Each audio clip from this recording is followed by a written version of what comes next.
Our final skater in group number 2, representing Latvia, 18-year-old KORKACS. Competed last week at home in Riga. He was 19th in that event. And Kirill, another skater who is juggling a heavy workload. He's studying mechanical engineering. But now here, skating internationally, representing Latvia to the music Blood Upon the Snow.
Kirill KORKACS from Latvia completes a free skate after back-to-back Junior Grand Prix events, and just making the direct comparison with what he offered last week, this gives us the opportunity to see how skaters progress competitively throughout the season. And I think the big bullet point here for me is that he managed to do that triple lutz, the final jumping pass, which he had all sorts of issues with last week. So showcasing that even though he wouldn't have had a lot of training between last week's event and this week's event, he certainly showed some fight and learning lessons made from Riga. Yeah, it certainly looked to me as if he had parked any emotions that he might have carried in Riga, or wanting to perform at home, into just facts.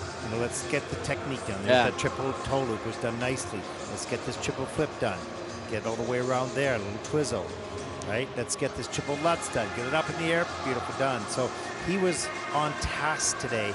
No external emotions or thought processes to distract him from what he was to do. And there's the triple loop later. So this was, to me, for me, a very tactical, strong, technical performance, and for him. And so you'll see those scores higher than he got last week. And I think it's an interesting observation that you're making, Ted, there, the kind of practical, pragmatic approach. And this is a man who's studying mechanical engineering, and he did an interview with Top Edge Lutz on Instagram, and they asked the question about what do you like about skating, and he elected to say he preferred training over competing or creating new programs. So it seems like a left-brain, logical young man who likes to get the job done, and as you say, that seems very evident in the way he approached this performance. Yeah, and you kind of have to have those two brains in your head to be that top performer. One has got to be tactical, understanding that. Brian Orser talked about this a lot, narrowing my focus to the job at hand in the jump, and calculating what I need to do. Then once I land that jump, opening my focus wider into performance, then closing it back down to the jump, then opening it back up. So you have to have that sliding scale in your brain that allows you to focus tactically and practically, not emotionally, and then switch it quickly on the parts of the program that you need to do. So, yeah. Yeah, and I suppose for Kirill now, we're assessing what we assume is his, mental brain space for this. We could be wrong, but yeah, totally. Yeah, his now. I think we're he'll right. need to tap into. Yeah. He'll need to tap into what he's perhaps, he's acknowledged in the interview, doesn't necessarily, he prefers the training, maybe the repetition, maybe the graph, over the creation of new programs. So he's maybe not as predisposed to the artistry of the sport or the creative choreography. So that's something that you might have to work harder to lean into to show progression. Yeah, well, season's best at 102.49, and he is thrilled with that. Not second in the free program with a 152.38, and that puts him second overall. Great job technically in this program, smart skating, and there's the result.